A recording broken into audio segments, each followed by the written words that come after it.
நான் தேர்தல் நடக்கிறதுக்கு முன்னாடியே மாங்காடுல எல்லா பத்திரிகையாளர் மத்தியில் தேர்தல் முடிஞ்ச உடனே நான் இந்த தலைவர் பதவியில் நீடிக்க மாட்டேன்ட்டு ஒப்புதல் வாக்குமூலம் கொடுத்துருக்கேன். எல்லா பத்திரிகையிலையும் செய்தி வந்திருக்கு, தொலைக்காட்சியிலும் வந்திருக்கு. இதில் என்ன டவுட் இருக்கு? எல்லாருக்கும் ஒரு காலத்தில் பணியாற்றணும், மனநிறைவோடு அதிலிருந்து விலகிடணும், அவ்வளோதான். நான் மனநிறைவோட தேர்தலுக்கு முன்னாடியே சொல்லிட்டேன்.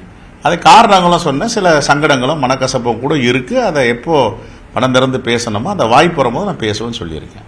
அதனால் யாரையாவது கொச்சைப்படுத்தி சங்கடப்படுத்தி வேதனைப்படுத்தி அது மாதிரிலாம் நான் பேசுகிற ஆள் கிடையாது. எப்பவுமே நான் தெளிவாக சொல்லிவிட்டேன். அதுக்கப்புறம் கடந்த வாரம் ஞாயிற்றுக்கிழமை எங்கள் அகில இந்திய தலைவர் திரு மல்லிகார்ஜுன கார்கேஜி அவர்களை பார்த்து கூட, சார் நான் ஏற்கனவே கொடுத்துருக்கேன், இப்போவும் ரிமைண்டர் கொடுக்குறேன், என்னை விடுவிங்க சீக்கிரம் அப்படின்னு சொல்லியிருக்கேன்.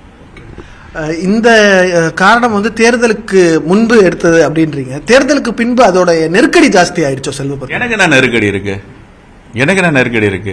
பதவி இருக்கிறத விட பதவியில் இல்லாத போது தான் மகிழ்ச்சியாக இருப்போம். நாங்களாம் ரொம்ப சாதாரணமாக கீழே இருந்து வந்தவங்க. இதெல்லாம் வந்து இந்த பார்ட்டி அகில இந்திய தலைவர் மல்லிகார்ஜுன கார்கே, எதிர்கட்சி தலைவர் ராகுல் காந்தி அவர்கள், எவ்வளோ பெரிய தந்தை பெரியார், மூதறிஞர் ராஜாஜி, பெருந்தலைவர் காமராஜர் உட்கார சேரில் உட்கார வச்சுருக்காங்க. அவங்க எனக்கு அதை விட வேற என்ன பெருமை சேர்க்க முடியும்? கட்சி பெருமை சேர்த்துருக்கு, அவ்வளோதான். கட்சி அடுத்த கட்டமாக நகர்ந்தே ஆகணும். நீங்கள் சொல்வதை போல் உங்களை விடுவிச்சுட்டா இந்த இடத்துக்கு வரக்கூடியவர்கள் எப்படி இருக்கணும், அதுக்கு மனதளவுலையும் நீங்கள் முன்பே தயாராகிட்டீங்கன்றத சொல்கிறீங்க. யார் வந்தால் சரியாக இருக்கும்? ஏன்னா உங்களை வந்து வரும்போதே சொன்னாங்க ஒரு யங் லீடரை நாங்கள் வந்து இங்கே போஸ்ட் பண்ணுறோம் அப்படின்ற மாதிரி. ஏன்னா நீங்கள் இருக்கும்போது அண்ணாமலை அங்கே இருந்தார் பாஜக. ஸோ அந்த மாதிரி ஆப்ஷன்ஸில் எப்படி இருக்கும்? இல்லை, அது அகில இந்திய தலைமை தான் முடிவு எடுக்கும். அவங்க என்ன முடிவு எடுக்கிறாங்களோ நாங்கள் கட்டுப்படுவோம்.